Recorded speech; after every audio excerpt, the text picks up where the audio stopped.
when wala tayo electricity. Truly, here we are. Here we are worshiping Him. Here we are praising Him. Here we are giving our hearts to Him. Amen. And I would like to share a verse. Like the song is called Spirit of the Living God. Sabi doon, 2 Corinthians chapter 3 verse 8. Clearly, you are a letter from Christ, showing the result of our ministry among you. This letter is written not with pen and ink, but with the Spirit of the living God. It is carved not on tables or stones, but on human hearts. Yeah, the Spirit of the living God is carved in our hearts.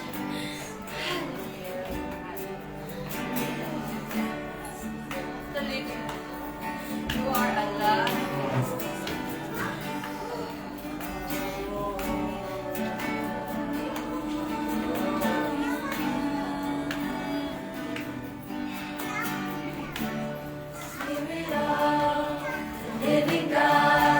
Spirit of the living God, we only want to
Hallelujah.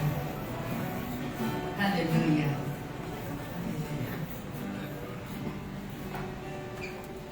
Give thanks in all circumstances.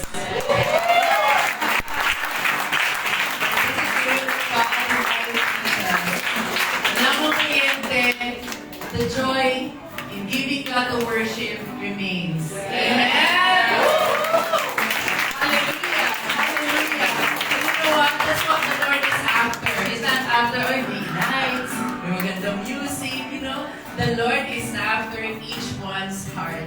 Yes. How are you now? Are you able to worship kahit a minute? Pay-pay lang katakot niya. But you know what? That heart of that joyful heart of giving Him honor in all circumstances, that's what matters. And you know what? I think I'm more blessed this morning than last week. Hallelujah! Give praise!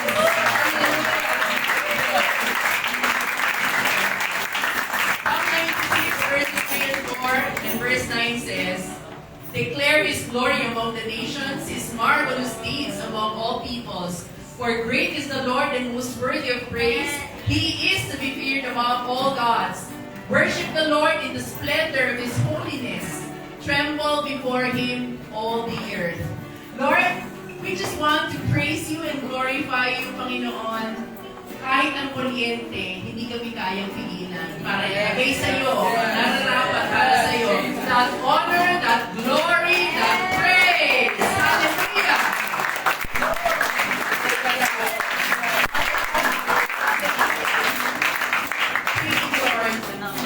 Lord, salamat, Panginoon, because this doesn't change the fact that You are our God, that You are gracious, You are loving, You are awesome, You are wonderful. You are our great provider, our mighty healer, our friend, our good shepherd. Hallelujah. You are all in all. Hallelujah. Thank You, God. Thank You, Jesus. Can you just take this time to give Him worship? Hallelujah. I know the Lord has blessed each one of us differently. He met our needs. He was there during the time that you needed Him most. Yeah. Use this time to give Him thanks. Hallelujah. I'll give you a few seconds to worship Him, to give thanks to His name. Hallelujah. Hallelujah. Hallelujah. Hallelujah. Give you worship, Lord. Give you honor. Salamat, Panginoon. Salamat, salamat, salamat, salamat. In all circumstances, praise. Hallelujah. Hallelujah. Hallelujah. Instead of grumbling, instead of kahit complaining, anumang reklamo, Panginoon, we will keep our eyes fixed on You and we will always give thanks to Your mighty name. Salamat, meron kami lugar. At salamat, may hangin, may mapasok ng hangin. At salamat, Panginoon, na hindi ito pumipilo sa amin to really worship You, Lord. Hallelujah. As a church, hallelujah. Thank You, Jesus. Lord, wala mong kuryente. I am praying, Lord, can You just use the nature to give us breeze inside? That, Lord, it will blow inside this place. And we will be amazed, Panginoon, kung paano mo kami i-refresh. Not just physically, but more so, oh Lord, spiritually. Hallelujah. Hallelujah. Thank You, Lord, because You are the God of nature. Hallelujah. Thank You, Holy Spirit. Thank You, Lord. Just move around this place. And Father, alam ko, Panginoon, You will move mighty here today. In Jesus' name we pray and honor. Amen and amen and amen.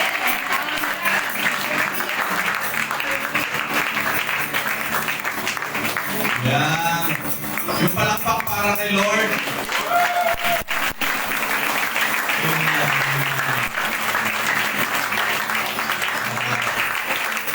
Take a picture to your neighbor.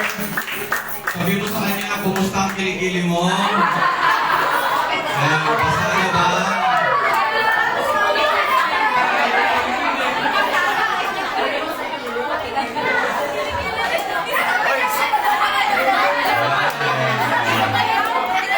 Alright.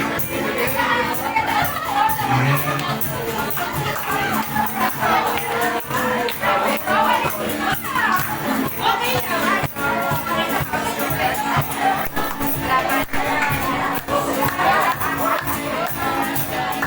sige.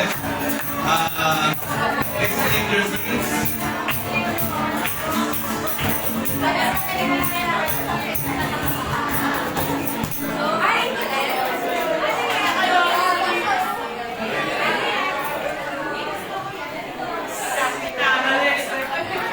I hope may mga paway-pay po kayo. Ayan. Please prepare a hand fan, manual fan for yourself. Sorry, I'm so hot. Ayan. Ayan. Sorry, I'm so hot. Okay.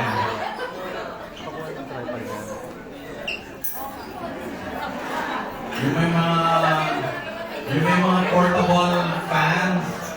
Ayan. Palagi ko, gamit na gamit ngayon yan.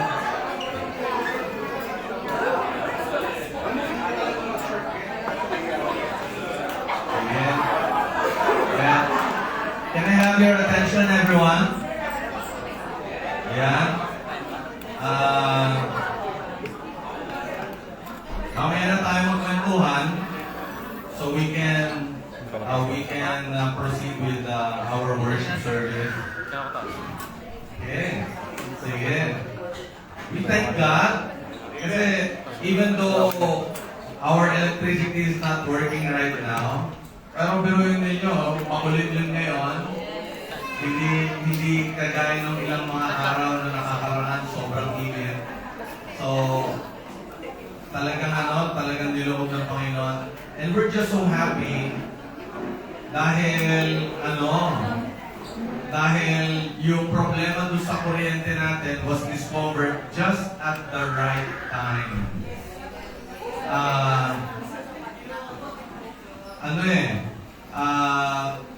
It was inspected the other week, tapos inobserbahan last Sunday. So walang naging problema last Sunday, okay, no problem. Kaya lang kanina, when I got here, people told me na amoy na yung kuryente. And umakyat yung si Janelle, siya yung head ng maintenance dito sa YMCA. Wala doon sa circuit breakers natin yung problema, panel board. Ang naging problema nandoon sa submeter, the wire connecting our submeter to the main meter. Doon tayo nagka-problema. For some reason, yung isang terminal, I hope you will understand, yung isang terminal, natanggal sa pagkakakabit niya sa screw, nag-loose, tapos nag-cause ng overheat, kaya natunaw yung balat ng wire, yung makapal na wire. It's not a household wire na manipis lang. We cannot replace it right away because we will have to dismantle part of it. Kaya kung nagtuloy tayo kanina mga kapatid, worst case scenario, nagkasunog dito. Kaya praise God dahil na-discover siya at the right time, right moment. Kaya we can still proceed kahit na mainit. Ayan, buti na lang nagawa ng paraan, we can still have this kahit na simple na sound system. Ayan, salamat sa worship team natin for leading us in a meaningful worship time earlier. Pero palakpakan natin ang Panginoon. Ayan. And tamang-tama yung topic natin today. Ayan. Kasi for the past 2 Sundays, mga kapatid, we talked about holiness, the holiness of our God, and His call for us to be holy because He is holy. Amen. And then, meron akong binanggit last week, mga kapatid, that somehow, parang it now becomes the springboard for our message this morning. Kasi may binanggit po ako doon last week about hindi porke mataas ang sweldo, blessing na. Do you remember that? Diba? Kasi yung iba sa atin, they are clamoring or dreaming of having a bigger salary, bigger income, higher income. Kaya lang, for some reason mga kapatid, hindi naman lahat, pero there are times that getting a higher pay does not equate to being blessed. Kasi it draws you away from the Lord. It pulls you away from the Lord. Nawawala ka na pag Sunday, hindi ka na nakakapag-devotion, prayer time mo, pautay-utay. Parang unti-unti, di mo napapansin, nanlalamig ka na sa Panginoon. That's why it's not always a blessing. And this leads me to our topic for today and next Sunday, which is on faith. Ayan. Tungkol sa pananampalataya.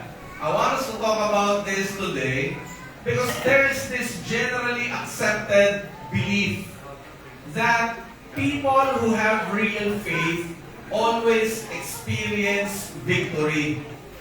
They always experience wonderful things, abundant blessings.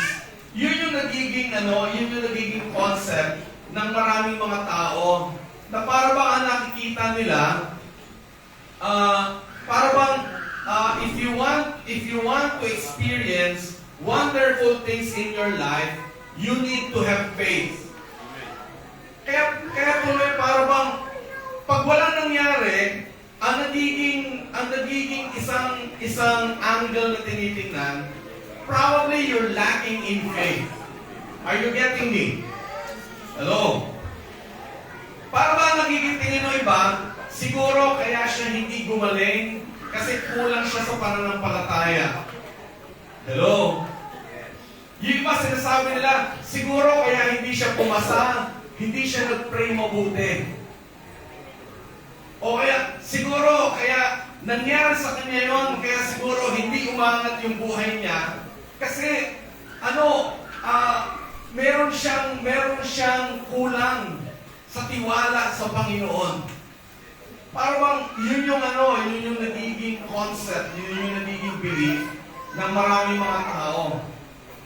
But today, I want you to know this, mga kapatid.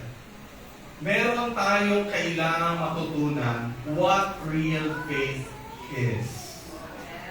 Yung ganong concept, mga kapatid, yung bang when they have faith, they can get healed, they can receive miracles, they can receive supernatural blessings from the Lord. Nagkakaroon ng ganong concept, kaya tuloy, when they quote verses like Matthew 17:20, na sinabi ng Panginoon, if you had faith even as small as a mustard seed, you would say to this mountain, move from here to there, and it would move. Nothing would be impossible.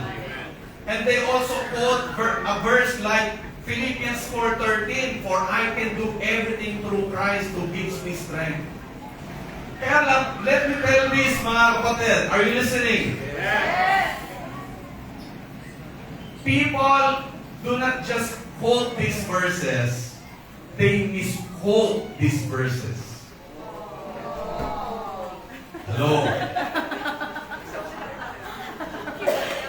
Kasi para bang kapag gano'n ang concept natin about faith, when we say that faith should bring us to a better life, faith should bring us to the life that we long for or dream about, then meron tayong nagiging problema, mga kapatid.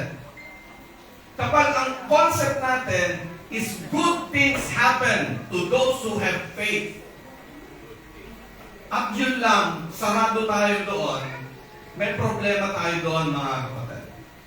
Kasi, kapag gano'n naging concept natin, we tend to forget stories in the Bible that say otherwise. Stories like Job. na despite the fact that he had an impeccable character, hindi matatawaran, hindi mapipintasan yung kanyang character. And despite the fact that he really obeyed God, yung faithfulness niya sa Panginoon, gano'n na lang katindi. Pero bakit gano'n na nangyari sa kanya? Hello? Kakalimutan natin yung mga istorya katulad ng kay Hosea. Hosea was commanded by God to marry a prostitute. Na kahit alam niya, this woman would be unfaithful to him. Na magpapalipat-lipat ng lalaki. But because God commanded him, he had to obey. Was he unfaithful? No, he was a prophet. He was a man who would receive instructions from the Lord, and he would share that message to the people of Israel. Pero bakit na ganoon? Bakit pinahirapan siya ng Panginoon? Ganon ang pinagawa sa kanya. Tapos disgraceful pa. Because people knew kung anong klaseng babae yung kanyang pinakasalan. Bakit gano'n ang We tend to forget stories like that. We also tend to forget that there is a story like Jesus, who despite being sinless and remaining faithful to his calling from God, faced suffering, shame, and eventual death on the cross. And we do not want to skip those stories. We do not want to skip those passages, those verses, because they are all in the Bible. Kaya when we have that concept na you need to have faith so that your life will get better, well, babasagin ko yung trip ninyo mga kapatid. It doesn't work that way always. Hello? Medyo ano ba? Mahirap pandunukin yon. Is it rattling? Is it faith shaking? My intention for today, mga kapatid, is not to shake your faith. It's to shake the wrong concept that we have about faith and realign ourselves to that kind of faith na kailangan magkaroon talaga tayo. Let me go back now to the two verses that I just mentioned to you. Unahin natin yung Philippians 4:13. Philippians 4:13, I would like to read that again, and you will not see anything on the screen. Ayan. As sabi doon, for I can do everything through Christ who gives me strength. And this is one of the most favorite verses, probably of all time, by many people. Lalo nang sumikat ito when Steph Curry put it on these shoes. Ayan. Pero when you use this verse, para sabihin mo sa sarili mo, papasa ko kasi I can do this because of Christ who gives me strength. Yung gagaling ako, o kaya yung mananalo ako because I can do this through Christ who gives me strength, then we are misquoting that verse. Kasi ang context doon, mga kapatid, go back one verse earlier, Philippians 4:12 tells us this. I know, sabi ni Paul, I know how to live on almost nothing or with everything. I have learned the secret of living in every situation, whether it is with a full stomach or empty, with plenty or little. Ang ibig sabihin nito, mga kapatid, ganito. Mayaman ka o mahirap ka, satisfied ka. Are you getting me? Magaling ka man o may sakit ka, kakayanin mo. Yung bang hindi ka mahihirapan, makakapag-adjust ka. May pera ka man o konti o baka wala, okay lang sa'yo. Parang hindi kayo masaya doon. Kasi sinabi ni Paul, kahit na busog ako, puno ng pagkain ng tiyan ko, o walang laman, okay lang sa akin. Wala akong problema. Kasi he has learned to live with satisfaction. Why? Because his satisfaction is not found on these things, but on Christ alone. His satisfaction, his joy, his fulfillment rests on Jesus Christ alone, who gives him strength. So kahit na anong sitwasyon sa paligid niya, as long as he has Christ in his life, okay sa kanya. Going back even further, sabi ni Paul in verses 6 to 7 of that same chapter, ang sabi niya ganon, don't worry about anything. Instead, pray about everything. Tell God what you need and thank Him for all He has done. Pinagpe-pray mo pa lang, wala pa nangyayari, dapat matuto ka na magpasalamat. Why? Because whatever happens, your obedience to God, your faithfulness to God does not rest on the result of your prayer. Hello? May maganda mang mangyayari doon sa pagpe-pray mo o wala, magpasalamat ka na. Because whatever happens, your satisfaction, your fulfillment should rest on Jesus Christ alone. And Him alone. Verse 7, sabi niya ganun, then you will experience God's peace, which exceeds anything we can understand.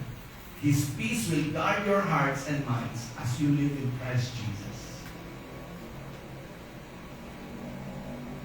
There will be that overwhelming peace in your heart. You know, let me say this, pardon me, kung meron po akong masasabi at this point na baka makasakit doon sa iba, I hope I will not be offending anyone. But I feel I have to say this. Sometimes we tend to overthink. Sabi ko nga problema na o problemahin mo pa. You are doubling the weight that you have already on your shoulders. Hello? When people tend to overthink, when people tend to put unnecessary stress on themselves because of the problem that they're facing, they're putting so much weight on themselves that time will come, you will not be able to carry it anymore. Kasi paano ba ang nangyayari? You're looking for a solution that you cannot solve yourself. You can give yourself. So why stress yourself out on something that you cannot solve by yourself? All you have to do, ang sinabi ni Paul, is to pray to God. And when we do that, and when we surrender everything to the Lord, ang sabi dito, you will experience God's peace, which exceeds anything we can understand. In another version of the Bible, ang sinabi doon, there's this peace that passes all understanding. Hello? And it's something that you cannot have by giving out something. You will not be able to have that kind of peace na babayaran mo, bibilhin mo. No, you cannot buy that. It's the kind of peace that you can only have when you truly surrender everything to the Lord. Ang sabi niya, don't worry about anything. Instead, pray about everything. So instead of overthinking, leave it all up to God. And there's that concept about prayer that I'm going to share with you later, mga kapatid. For the meantime, let's proceed now to the next passage that I mentioned earlier in Matthew 17:20. Ang sabi dito, I tell you the truth. Jesus was speaking here. Sabi niya, I tell you the truth, if you had faith even as small as a mustard seed, you could say to this mountain, move from here to there, and it would move. Ang tawag mo iba dyan, faith shaking up. Mountain shaking faith.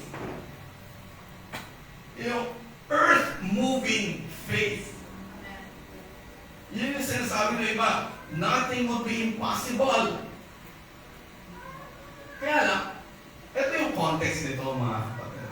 Ang context, yung disciples ni Jesus was called upon para palayain yung isang bata from demonization.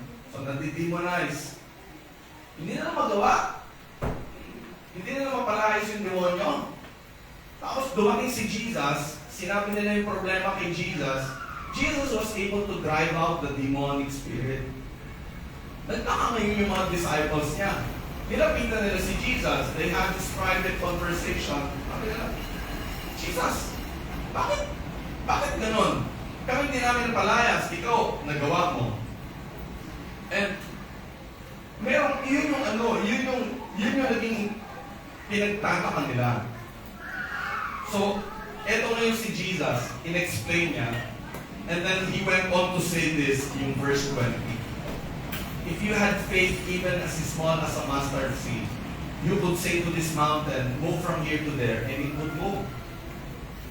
In most translations, in most versions that we have now, the story ends there. Pero, there are manuscripts of the Bible, early manuscripts of the Bible, that would add a verse 21. And verse 21 says this, but this kind of demon won't leave except by prayer and fasting. Well, hindi ba nag-pray yung mga disciples? Palagay ko nag-pray naman sila. Kaya lang, they were still not able to drive out that demon. Kaya there's this aspect of prayer that we need to talk about so that we can truly find ourselves exercising real faith. Hello? Being able to develop and exercise real faith na hindi dependent sa situation, hindi naghahangad ng result na gusto niya. Instead, the kind of faith that will truly show that Jesus is Lord over that person's life. Prayer, again, is the key in this story. And there is an element that I want to share with you about prayer. We need to possess this element, mga kapatid, so that we will be able to find out ano ba talaga ang dapat mangyari. And this aspect, this element is called hearing the Word of God. Hearing His instructions. And by hearing it, eventually you will heed it. Susunod ka. You will follow it. Now, let me expound this by sharing to you this story in the Bible. It's an event that happened in the life of Jesus and His disciples. Jesus taught the whole day. Tapos, it came to a point na maggabi na. So, inaya ni Jesus yung mga disciples niya. This story is found in Mark 4, verses 35 to 41. Sabi dito, as evening came, Jesus said to His disciples, let's cross to the other side of the lake. So, He told them, He instructed them, halika kayo, tawid tayo sa kabila ng lawa na ito. It was a big lake, by the way. Sometimes it's called sea because of its size. So, verse 36, so they took Jesus in the boat and started out, leaving the crowds behind, although other boats followed. But soon, Sabi dito, soon a fierce storm came up. High waves were breaking into the boat and it began to fill with water. Jesus was sleeping at the back of the boat with his head on a cushion. The disciples woke him up shouting, "Teacher, don't you care that we're going to drown?" Well, let me say it differently. Siguro, yung mas makatotohanan. Teacher! Don't you care that we're going to drown?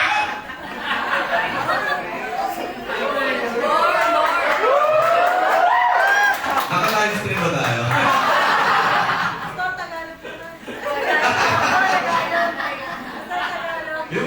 Yung mga tipong pinindot na yung panic button pagkatapos yung gumagano'n-gano'n na. Panic button. Kasi syempre, lulubog na eh. Malulunod sila. So, nagpanic itong mga disciples. So, they suddenly woke Jesus up, telling him, "Teacher, malulunod na tayo. Ano ba?" So, Jesus woke up. Verse 39. When Jesus woke up, he rebuked the wind and said to the waves, "Silence! Be still!" Suddenly, the wind stopped and there was a great calm. Wow. Then in verse 40 it says, when he asked them, "Why are you afraid? Do you still have no faith?" Wala pa ba kayong pananampalataya? Grabe, no? And then in verse 41, sabi, the disciples were absolutely terrified. "Who is this man?" they asked each other. Even the wind and waves obeyed him. Now, sabi ko nga kanina, earlier that same day, Jesus taught many things to the people around him, especially to his disciples. Pero eto, there's this one teaching a few verses earlier than this passage that we're talking about. Verse 24. May sinabi si Jesus, and I want you to take note of this. Ang sabi niya ganon, pay close attention to what you hear. Are you listening? Sabi niya ganon, pay close attention to what you hear. The closer you listen, the more understanding you will be given, and you will receive even more. Pay close attention to what you hear. This verse was used by Jesus to tell his followers that they have to be very mindful of everything that Jesus says. Kailangan talaga, they really need to pay close attention, makinig sila mabuti.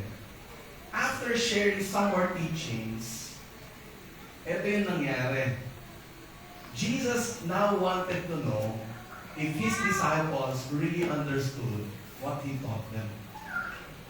So, kumbaga, after the lecture part, papasok tayo ngayon sa practical part. Hello? Application part.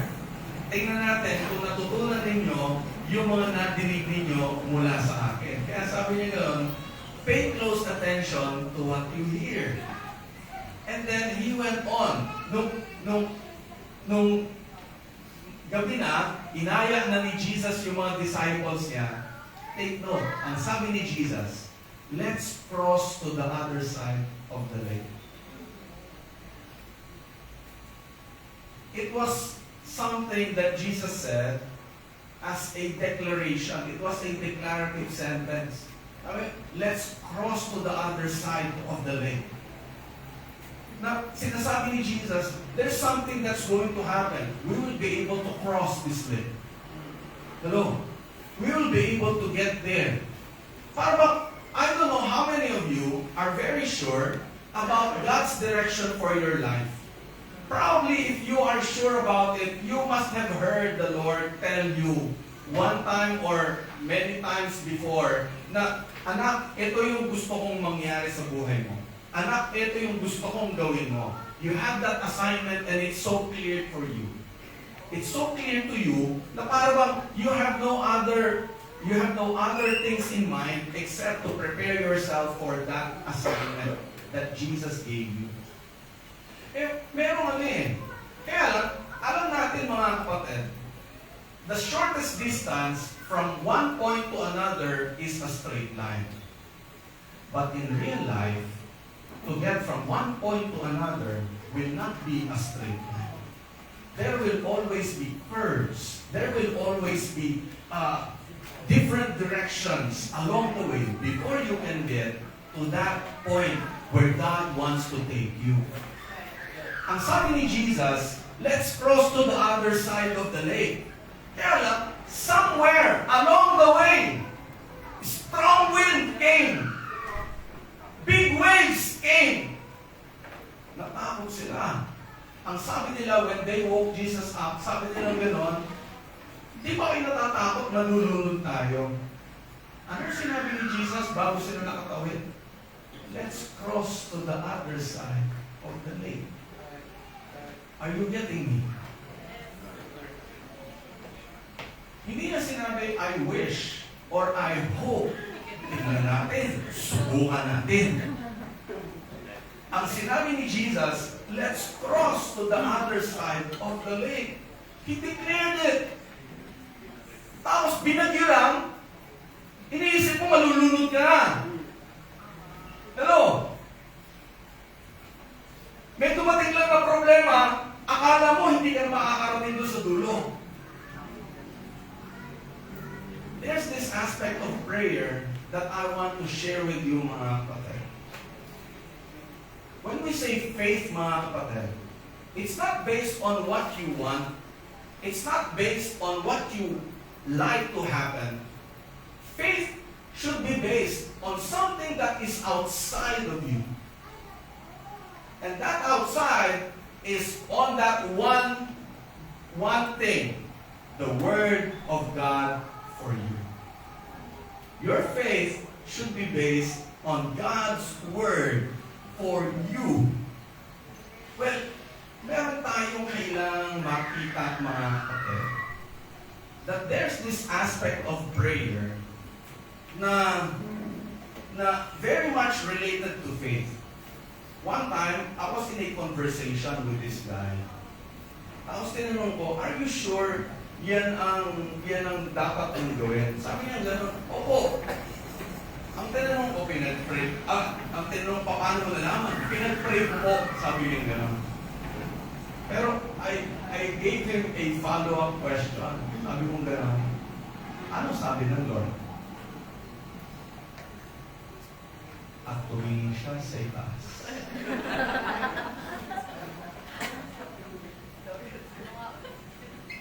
Sometimes, yeah, it might be true that you pray. But I want to ask you this question. Ano ang sabi ng Lord sa iyo? Kasi, meron tayong aspeto ng prayer na nakakalimutan natin.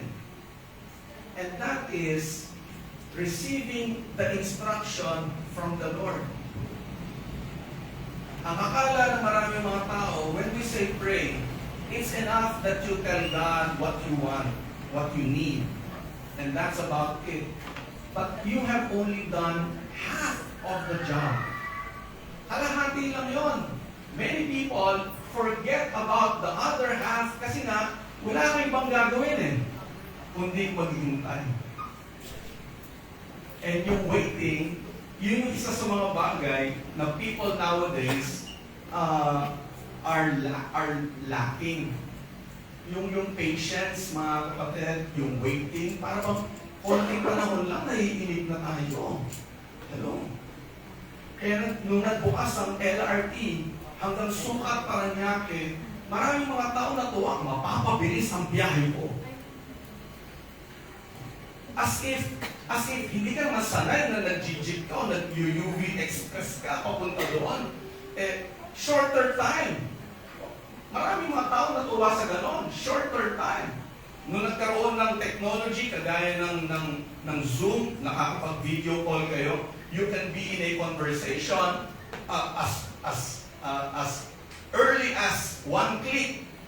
Nandun ka na, kausap mo na yung tao. Hindi kagaya ng araw na kailangan bumiyahe ka pa ng malayo, maghihintay ka doon sa kausap mo, hindi mo alam kung darating siya o hindi kasi wala pang cellphone ng araw.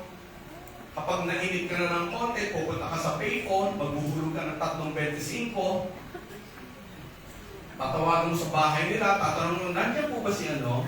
Ay, wala, kanina pa siya nakaalis. Hanggang yun po kasi wala pa.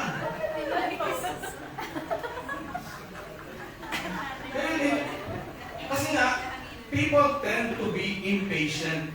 Kaya yung waiting on the Lord, medyo, lalo na sa panahon natin ngayon, nagkakaproblema tayo doon. Hindi natin nasasana yung sarili natin to wait on God. Kaya, one aspect of prayer is this, and you need to learn this, mga kapatid. Every one of us needs to learn this. We need to wait on God. Wait for a word. Wait for an instruction. Wait for a revelation from the Lord. So, I want to share with you. I kept looking at the clock. Wala nga pala.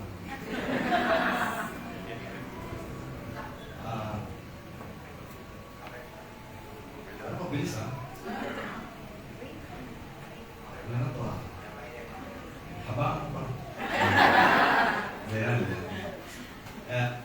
So, remember, unang-una mga kapatid, prayer has two parts. Telling God what you need, and then waiting on Him. Alright? Tandaan niyo yun. Okay. So, ang tanong, eto, how do we receive a word from God?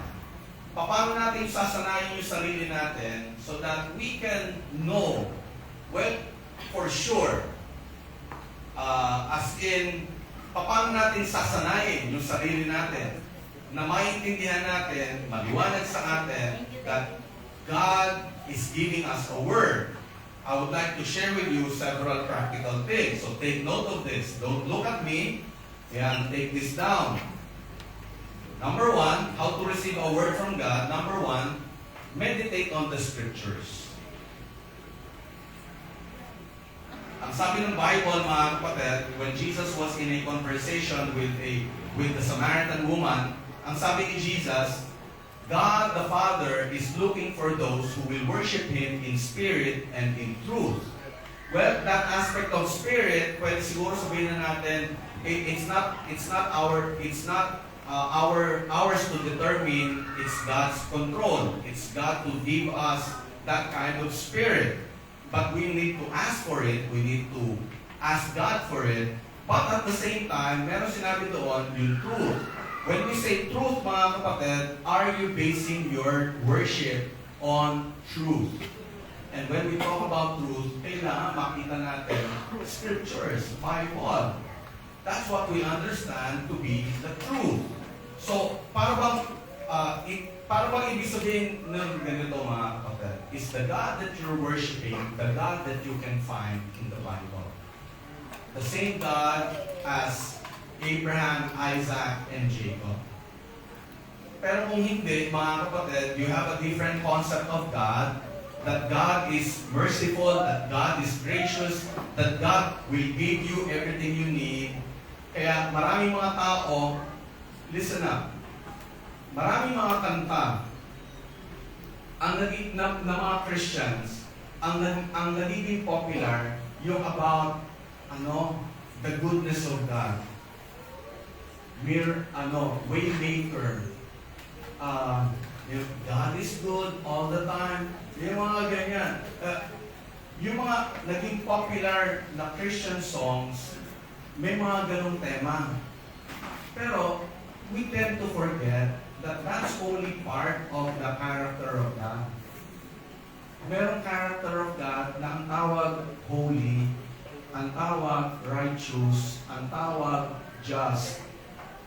At mention, or if you could recall a song, a Christian song, based on that part or that side of God, kung meron man, bibihira. I know one, Holy, Holy, Holy. And it's a very old hymn. Yeah. Well, siguro holiness meron pa. Pero when we talk about God is righteous, that God gives justice, I don't know if there are songs written on that theme. May alam ba kayo? Kasi nga, we tend to forget that side of God. Kaya when we say we're basing our worship on the truth, then it has to be encompassing. It has to be everything. And one way, the best way for you to find out that you're in the right direction is you need to meditate on the scriptures. Hello? Para bang, you can memorize a lot of songs, pero 5 verses na memorize mo na ba? Let's take a quiz. Yeah. Write down 5 memory verses. I know one, John 11:35.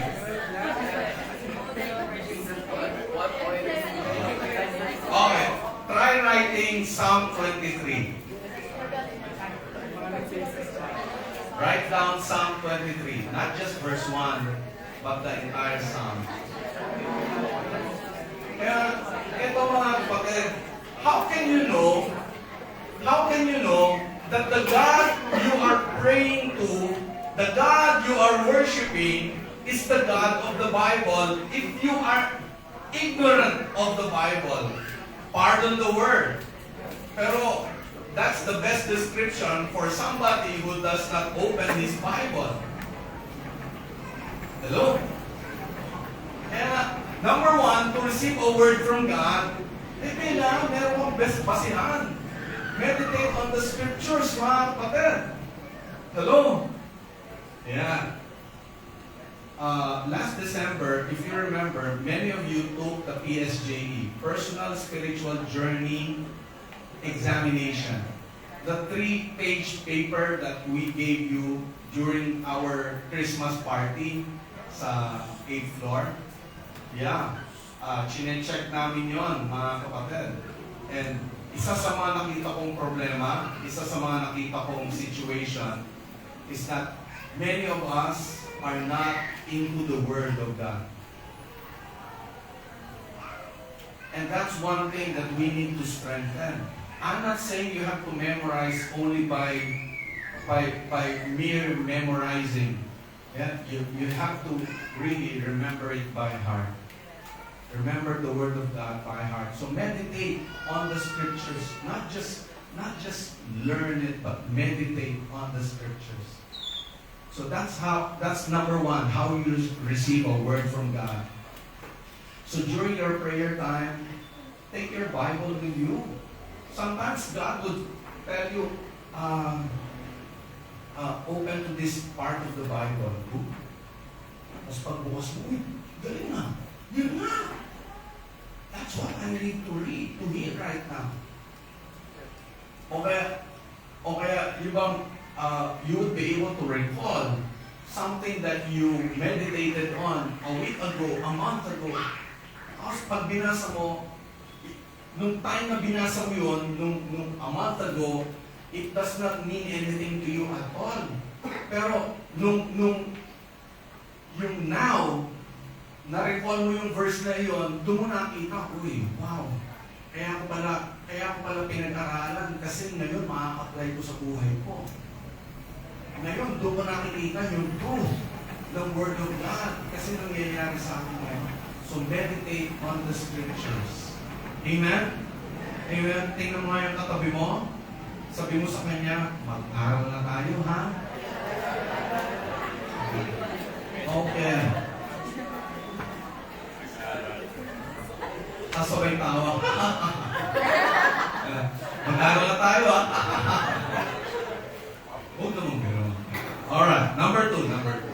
How to receive a word from God. Number 2, commune with God daily in prayer. Have that special time with the Lord every day. Talk to Him. Para masanay ka na nakikinig sa Panginoon, kailangan talaga araw-arawin mo. Pag paminsan-minsan mo lang ginagawa yun, hindi ka magiging familiar sa tono niya, sa boses niya. Kaya sabi ni Jesus, di ba, in the Gospel according to John, my sheep know my voice. Alam nila ang boses ko kasi araw-araw nilang nadidinig ang boses ng shepherd nila. And you have to customize yourself to God's voice by spending time with Him in prayer every day. Sabihin nyo nga, every day. Every day. Palagi. Kantahin natin.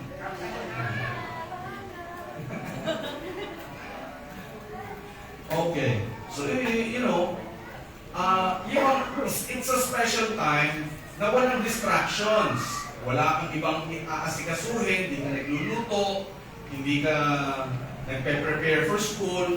Yung bang i-isolate mo yung heart and mind mo para makinig talaga sa Panginoon. Commune with God daily in prayer. Hello. Table etiquette. Meron po ako natutunan kahit kailan lang. I'm trying to learn it. Table etiquette. When you're eating with somebody, put your phone in your pocket. Not on the table. Table etiquette. Amen? Okay. So baka nasa bahay kayo, you're eating with your family, put your phone in your pocket. Kahit walang picture yung food ninyo, okay lang yan. Hindi mapapawasan ang pagkatao ninyo pag hindi nyo na-picturean yung food ninyo. Kahit Instagrammable pa yan. Okay. Sige. Pero I have to put my phone on the table now. So I can keep track with the time. Okay. So commune with God daily in prayer. No distractions. Alisin natin yan. So that's number 2. Number 3, how to receive a word from God. Ito, whenever you pray, tuwing mananalangin ka, sabi dito, spend time waiting on the Lord. Yeah. Okay, let me explain further mga kapatid. There's that time that you really need to spend during your prayer time to wait on the Lord. And who knows, about a minute or two later, you might receive a word already, an instruction from the Lord already. Kaya lang ito, there are times also na hindi ka agad-agad eh. Parang walang revelation. Kaya, pwedeng halimbawa, after 5 or 10 minutes of waiting on the Lord, just with your eyes closed and telling God, Lord, what do you want to tell me? Tapos after 5 or 10 minutes, in that situation, wala kang nare-receive, then okay lang for you to stop. Pero still keep an open spirit. Still keep an open heart. Kasi during the day, as you are doing your regular activities, God might reveal something to you. Kung sarado ang puso mo, sarado ang isip mo, you are not able to discern God's will, sayang. Kaya you need to keep an open mind, open heart, open spirit to receive from the Lord. So whenever you pray, learn to spend time waiting on God. Okay?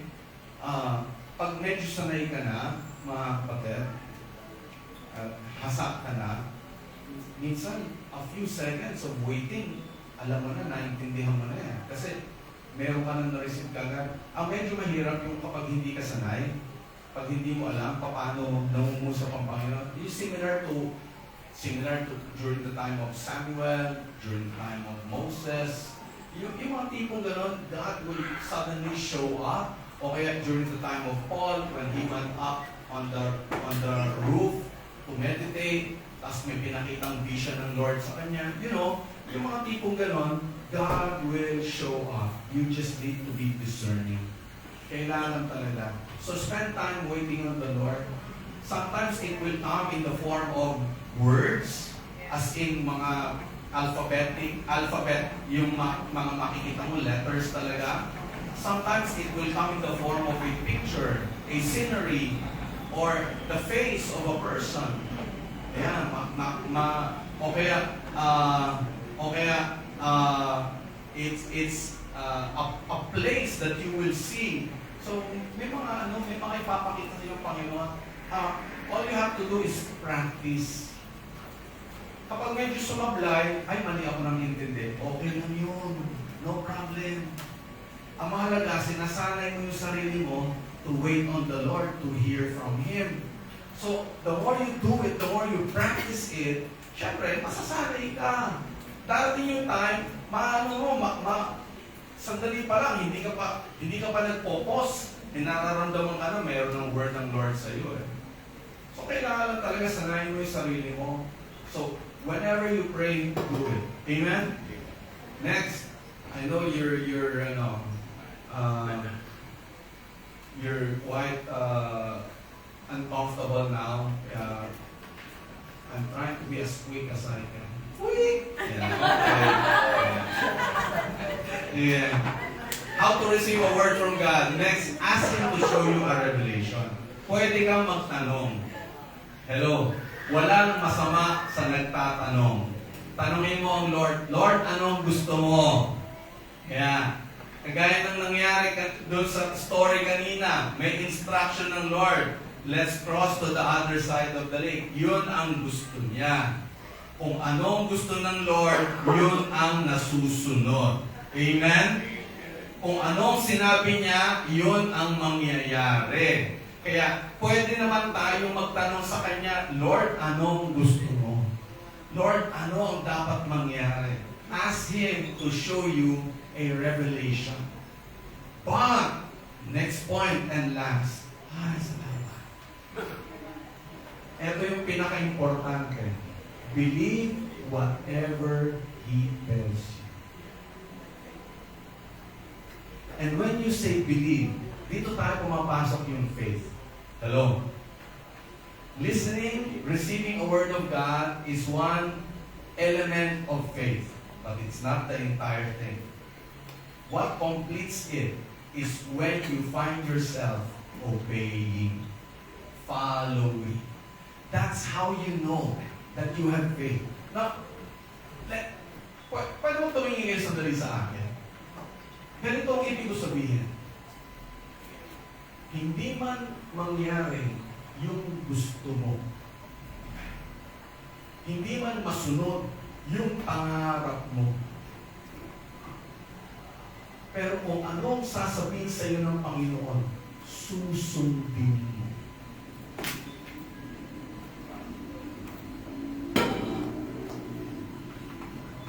Kaya kahit yung lalaking yan, ang pangarap mo, kung hindi naman yan ang kalooban ng Diyos para sa iyo, wow. Kung yung force na yan, ang iniisip mo, magbibigay ng malaking sweldo sa iyo, balang araw, dahil makakapag-abroad ka, dahil dyan sa force na kinukuha. Pero kung hindi yan ang kalooban ng Diyos sa iyo, wag. Hello? Kung yung isang bagay na hindi mo inisip, hindi mo pinangarap na mangyari sa iyo, pero yun, tuwing magpe-pray ka, yun ang pinapakita sa iyo ng Lord. Anak, ito ang gusto ko. Ito ang mangyayari sa iyo. Whatever that is, tanggapin. And I tell you, that's faith. Faith rests on the Word of God for you.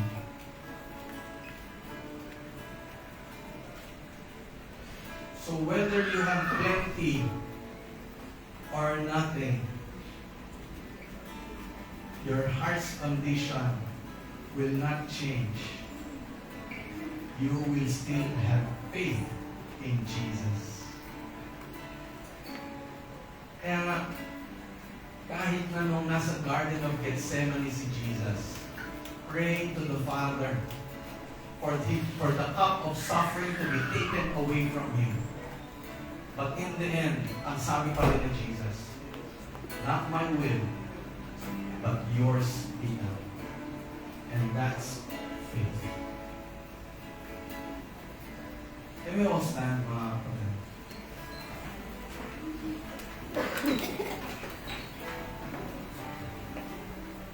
If what God is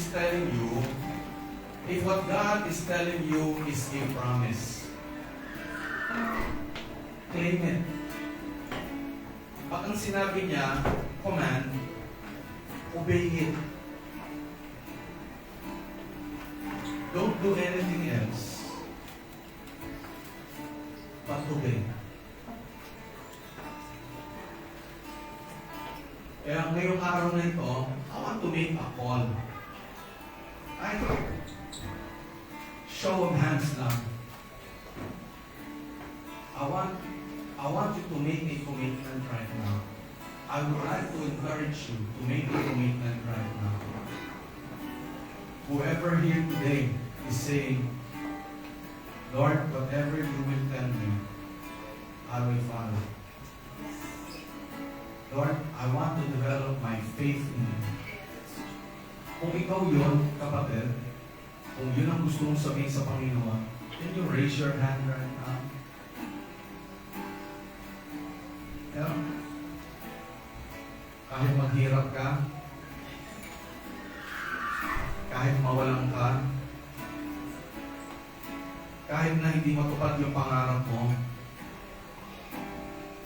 pero sinasabi mo sa Lord, Lord, it's because I want to put my faith in you.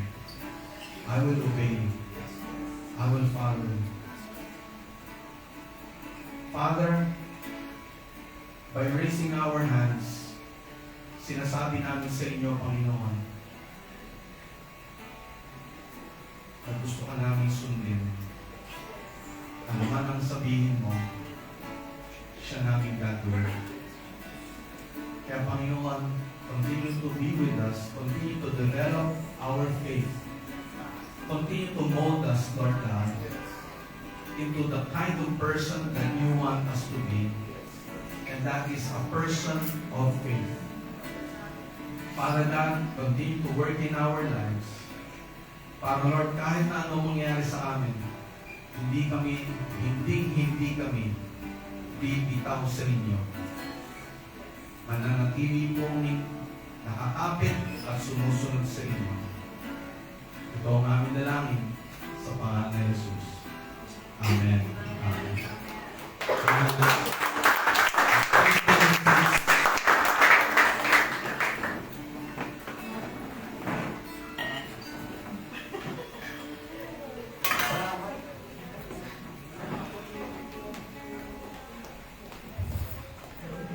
Ayan. Ang cute niya. Sige po, good morning.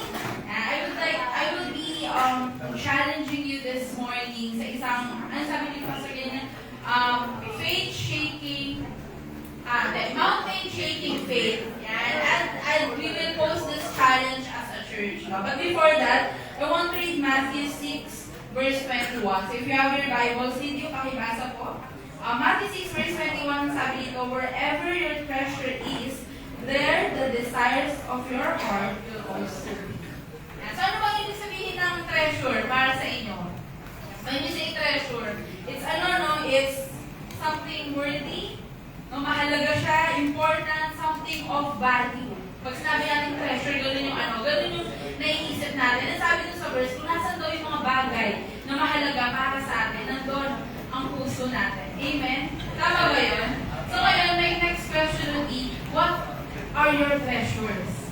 No, nasaan yung mga bagay, o ano yung mga bagay na pinahahalagahan natin? Ano yung mga bagay na may value para sa atin? Kasi kahapon po, when we were in our class sa Tiner, may sinare yung isang coach namin doon. Sabi niya, I don't know ba? Hindi, ang topic kasi namin doon is about 1 Corinthians 9, about race. Yan, you're running the race, ganyan. And sabi niya, we are busy. I am personally busy running a lot of race in my life. Parang ang dami kong ginagawa. Yet, ginagalingan ko sa mga bagay na yan sa trabaho, sa pag-aaral, sa relationships, which is hindi naman mali, diba? Tama naman, nagagaling ako sa mga bagay na yun. Pero sabi niya, pagdating dun sa call ng Lord for me to finish the Great Commission, parang, sakto lang. Nung nalaman daw niya yun, na-figure out niya na yun yung nangyayari sa life niya, as a pastor, parang nabasag ang puso niya. And then ako din, oo nga no, I've been exerting a lot of effort sa trabaho ko, kasi yun yung nagpo-provide para sa akin, sa mga relationships, sa ibang bagay. Pero when it comes to kingdom building, am I giving my 101% para sa Lord? O parang sakto lang, nakapag-church naman. But then I realized we are not called to be churchgoers. We are called to finish the Great Commission. And in order for us to finish the Great Commission, na kung yun yung treasure natin, there is something that we need to do. There is something that we need to give. Meron tayong mga bagay na kailangang ilabas. And sometimes that giving entails sacrifice. Pero sabi nga ni Pastor today, we are being challenged to have that right concept of faith. And this morning, I want to encourage us as a church. Kasi as you all know po, we will be having our, ano meron sa April? Summer camp! Meron po ba yung kainit?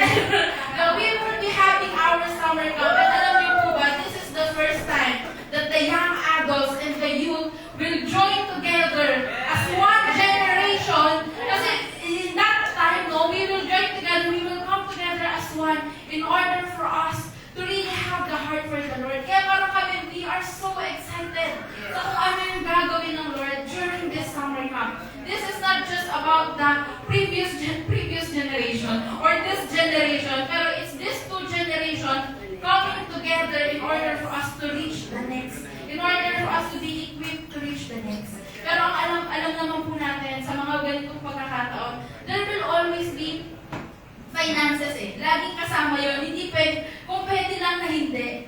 Pero mayroon po tayong kailangan gawin. And this is my call to this congregation, to this church, for us to take part.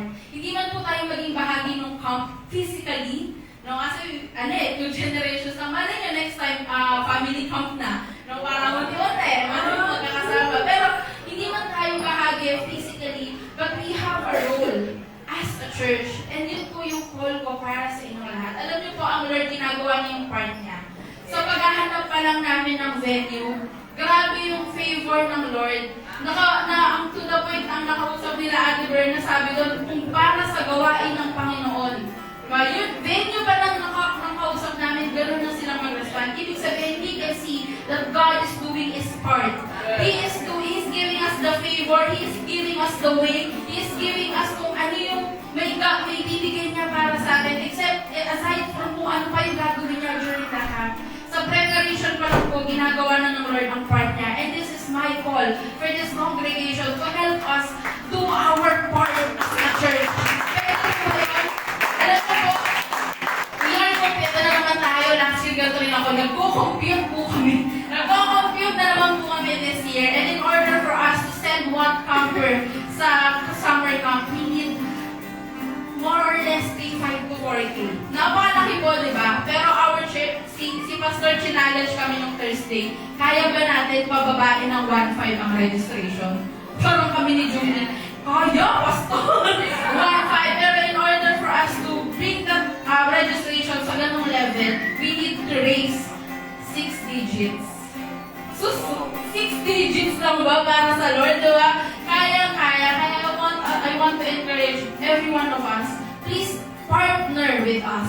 Partner with us in this work para sa kingdom building ng Lord. And alam niyo naman po, napakaraming kabataan ang tumayo at nakikita niyo yung mga yan sa ministry. Kabataan!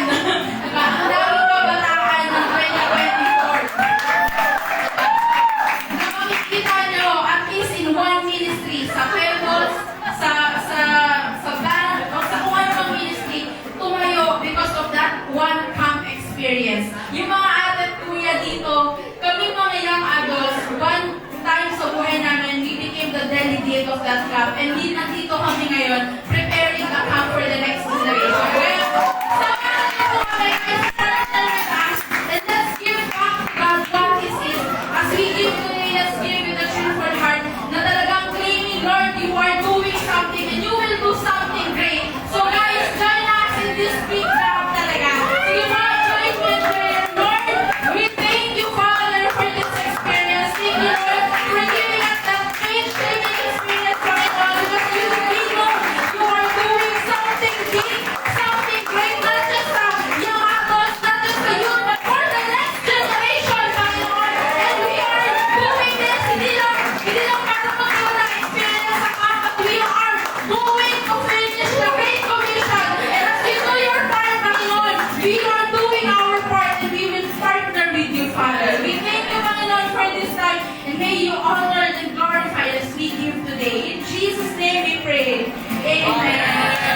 you. Alam niyo na yan. We have our baskets here if you want. Basket here if you want.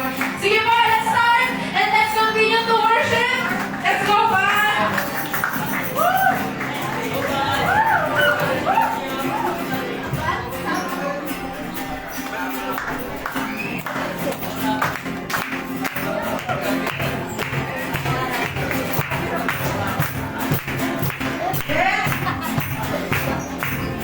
Hallelujah!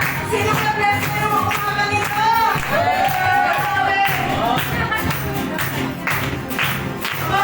Begin to worship the Lord. Tumalagin the Lord again.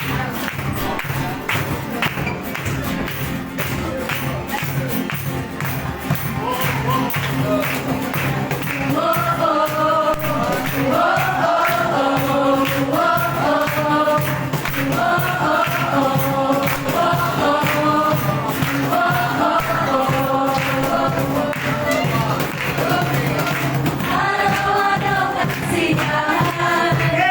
Araw-araw kagalakan. Araw-araw, O Diyos.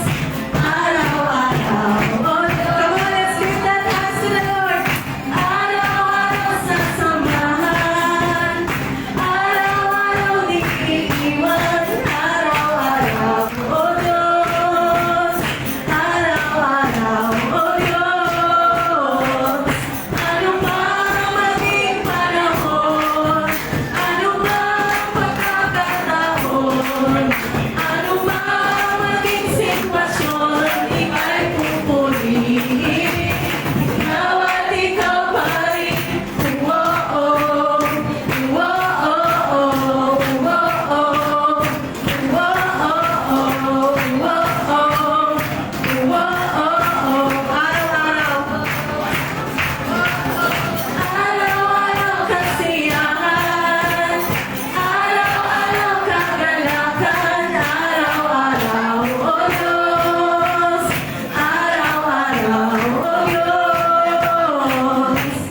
Araw-araw sa samahan, araw-araw di iiwan, araw-araw, O Diyos, araw-araw, O Diyos.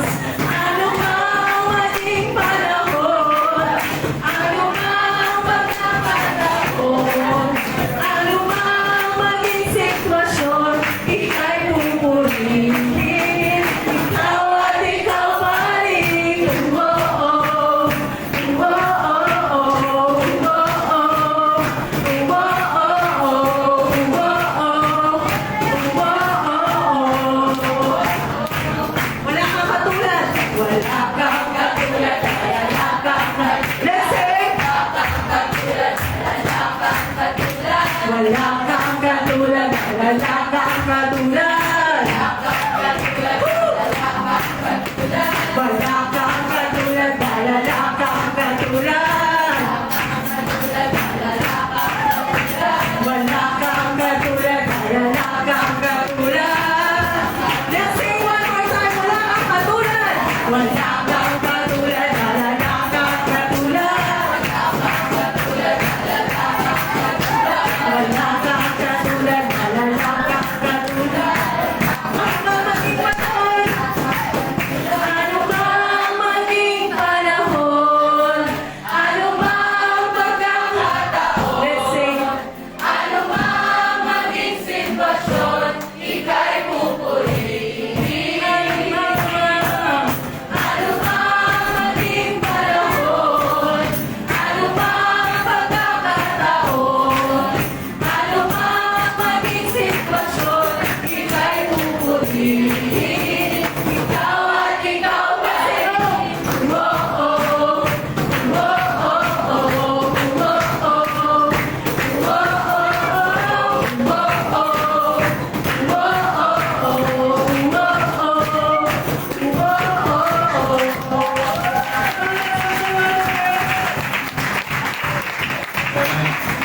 I think I lost 2 kilograms. Masyadong pinagpawisan. Sige, let's pray. Lord God, maraming salamat po, Panginoon. Kagaya na sinabi ng kanta, araw-araw, Panginoon, kahit walang kuryente, kami ay sa iyo, O Diyos. Maraming salamat, Panginoon, sa experience na ito. Salamat po, Panginoon, for being with us today. And as we depart from this place, Lord God, we pray that your Holy Spirit will continue to be with us, Lord God. Guide us and make us more discerning of your leading, O God, beginning this day. Maraming salamat po for everyone who came.